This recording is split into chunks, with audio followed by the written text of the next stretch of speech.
Healing and Affliction, a coordinated study from Thomas Watson and John Flavel.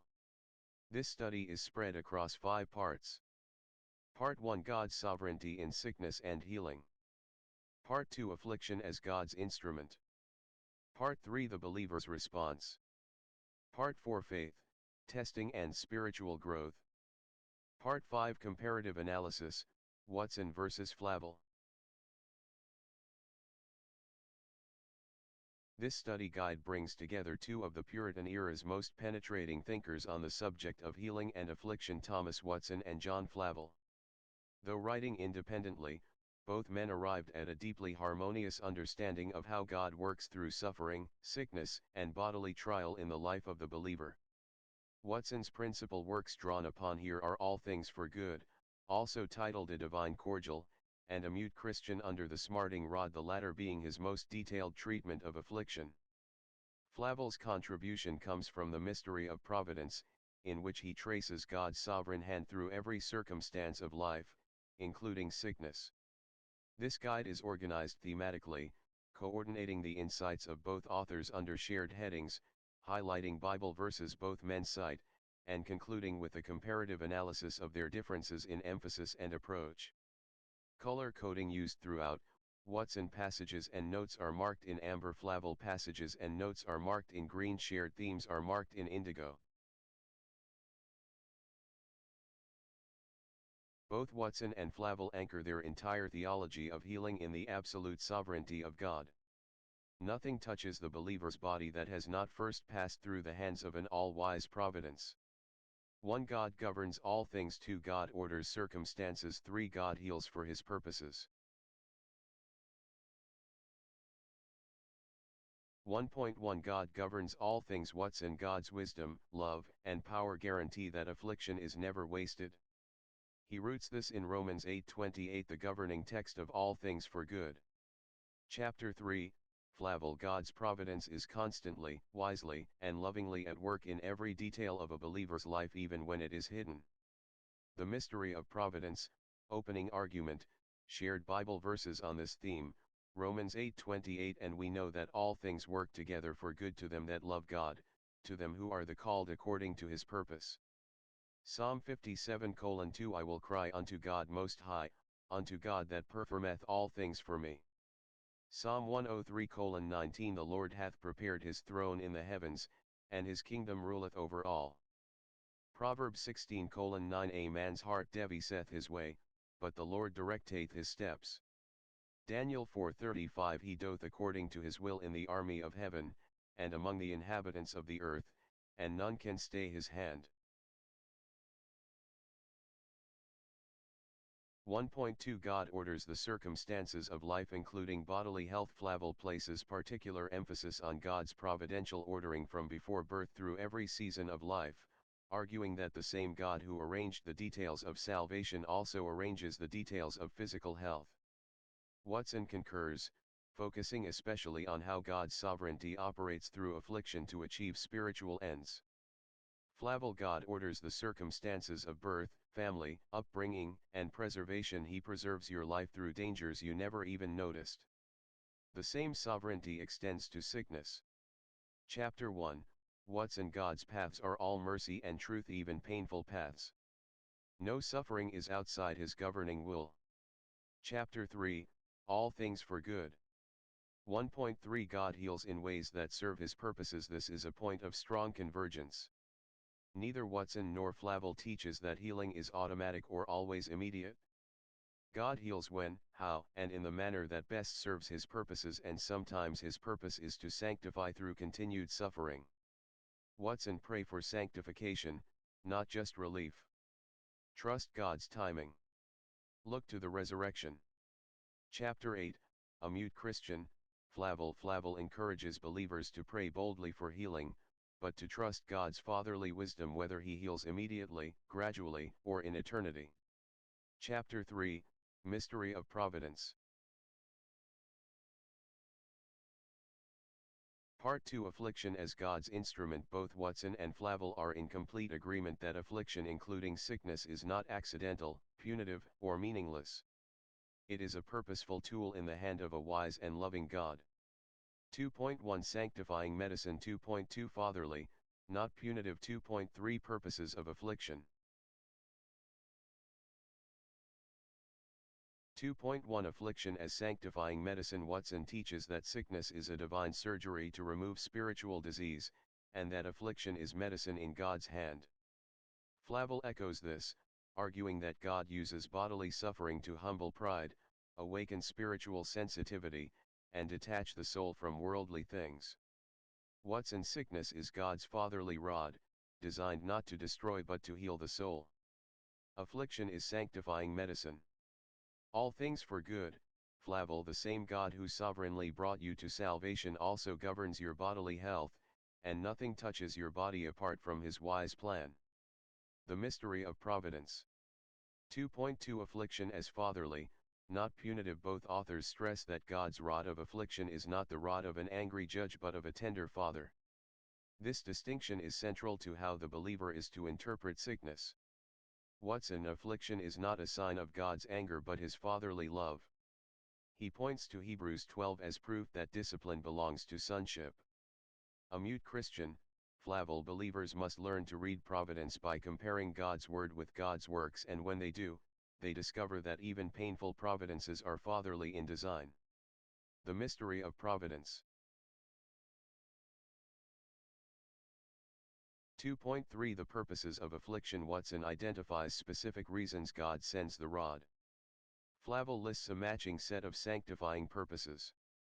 Their lists overlap substantially. Purpose. Watson, a mute Christian. Flavel, Mystery of Providence, mortify and prevent sin. Chapter 2 to mortify sin, to prevent sin. Chapter 2 to reveal hidden sin. Humble pride implied throughout. Strengthen faith to test faith. Increase holiness to increase holiness. Detach from the world to make heaven sweeter. Awaken spiritual sensitivity. Chapter 5 Sickness awakens sinners. Explicitly stated to humble pride to strengthen faith to display his sustaining grace. To detach us from the world to awaken spiritual sensitivity. Part 3 The believer's response to affliction. Both authors are deeply pastoral and practical.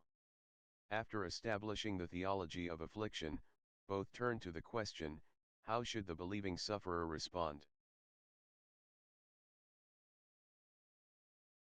3.1 Humble submission, not murmuring. Watson devotes an entire work, A Mute Christian, to the theme of submission.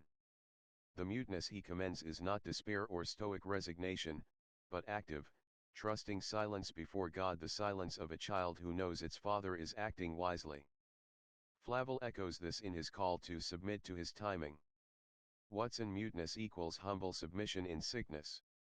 Not complaining, but trusting. Murmuring, he says, is rebellion against providence and dishonors God. Chapters 3 to 5, A Mute Christian. Flavel lists submit to his timing as a key response to providence, alongside trust and prayer. Mystery of Providence. 3.2 Prayer in affliction. Both authors counsel prayer, but with an important qualification: the primary request should be for sanctification and God's glory, not merely the removal of suffering. Watson, examine your heart. Pray for sanctification, not just relief. Trust God's timing. A mute Christian, pray for deliverance but rest in his wisdom. Flavel also encourages journaling of God's past providences as a form of prayerful memory. Mystery of Providence. 3.3 Meditation and Memory. Flavel places unusual and distinctive emphasis on the practice of meditating on past providences, keeping a record of God's dealings as a means of strengthening faith in present suffering. Watson does not develop this as a distinct practice, though he shares the underlying conviction that God's past faithfulness grounds present trust. Flavel, meditate on God's past providences. Record them. He encourages journaling. Interpret your life through Scripture, not emotions. This is a distinctive Flavel emphasis. Chapter 3. Watson draws comfort from God's character and promises rather than from a practice of providential journaling. His focus is more doctrinal than devotional, practical. 3.4 Finding comfort in affliction. Watson is richly pastoral here. He lists specific comforts for the suffering believer. Flavel provides parallel comfort through the lens of providence. Both point to the same ultimate realities. Watson comforts: 1. God is with you in sickness. 2. Christ sympathizes with the suffering. 3. Affliction is temporary. 4. Glory is eternal. Chapter 7, A Mute Christian. Flavel comforts: 1. God's providence is never absent. 2. The same God who saved you governs your suffering. 3. Pray boldly, he hears. Mystery of Providence. Part 4: Faith, Testing, and Spiritual Growth Through Suffering. Both authors see affliction as a purifying fire that tests and strengthens faith. They share a common conviction that sickness, handled rightly, produces spiritual maturity. 4.1 Affliction tests the reality of faith. Watson: true love for God remains steadfast in sickness. Affliction tests whether we love God for himself or for his gifts. All things for good. Flavel argues that God's providence in affliction strengthens faith. Those who trust when providence is dark prove the reality of their faith. Mystery of Providence. 4.2 Affliction awakens the soul. Watson specifically notes that God uses sickness to awaken sinners. It is an instrument of effectual calling.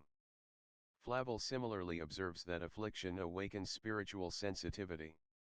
Watson: affliction often accompanies conversion. God uses sickness to awaken sinners. He cites Paul's conversion as a paradigm case. All things for good. According to Flavel, God uses bodily suffering to awaken spiritual sensitivity, a repeated theme in his treatment of providence and affliction. Mystery of Providence. 4.3 The Resurrection Hope. Both authors point beyond present suffering to the bodily resurrection as the ultimate answer to all suffering. This eschatological hope is the final comfort. Watson looked to the resurrection. Chapter 8, A Mute Christian. Affliction is temporary, glory is eternal. Chapter 7. Flavel encourages trust in God whether he heals immediately, gradually, or in eternity, eternity being the final and fullest healing. Mystery of Providence. Part 5: Comparative Analysis. Watson and Flavel. While Watson and Flavel agree on all the foundational principles concerning affliction and healing, they differ in significant ways in terms of emphasis, method, and pastoral approach. The following analysis identifies these differences clearly. 5.1 Points of convergence. The following convictions are shared fully and without qualification by both authors. Affliction is purposeful, never random or accidental. God's sovereignty extends over all bodily sickness and health. The primary purpose of affliction is sanctification, not punishment. Murmuring and complaint dishonor God, submission glorifies Him. Prayer for healing is right and good, but must be submitted to God's wisdom. The resurrection is the believer's ultimate comfort in all suffering. Romans 8:28 is the governing promise over all affliction. 5.1 Points of convergence. The following convictions are shared fully and without qualification by both authors. Affliction is purposeful, never random or accidental. God's sovereignty extends over all bodily sickness and health. The primary purpose of affliction is sanctification, not punishment. Murmuring and complaint dishonor God, submission glorifies Him. Prayer for healing is right and good, but must be submitted to God's wisdom. The resurrection is the believer's ultimate comfort in all suffering.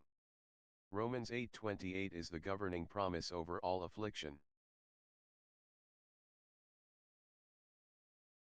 5.3 Summary of differences in one paragraph. Watson writes as a pastor standing beside the sickbed, urging the believer to be still, to stop murmuring, to examine the heart, and to trust the rod. His register is moral and exhortatory. Flavel writes as a theologian devotional writer, asking the believer to step back and see the whole canvas of God's providential art, to trace the hidden threads of sovereignty through birth, life, suffering, and healing alike. His register is contemplative and doxological. Watson makes you ask, how should I respond? Flavel makes you ask, what is God doing? Both questions are necessary, and together the two authors give a complete pastoral and theological account of healing and affliction in the Christian life. For I reckon that the sufferings of this present time are not worthy to be compared with the glory which shall be revealed in us.